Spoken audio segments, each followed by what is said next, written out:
Aku adalah virus yang akan menyebarkan penyakit. Assalamualaikum warahmatullahi wabarakatuh. Saya Fadina Huda, kelas 11 IPA 3. Saya akan membuat video etika batuk dan bersin. Tahukah Anda, ketika Anda batuk dan bersin, tidak menutup mulut, itu akan menyebarkan virus ke udara dan menyebarkan virus ke orang-orang. Semua orang-orang itu akan menular. Dan begini dia cara batuk dan bersin yang benar. Gunakan lengan saat Anda batuk dan bersin.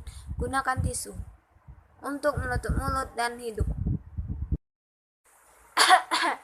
Ketika Anda sudah menggunakan tisu, lalu Anda buang tisu ini ke tong sampah agar tidak menyebar virus ke orang-orang. Virus dan kuman itu sangat berbahaya bagi tubuh manusia yang imunnya sangat rendah.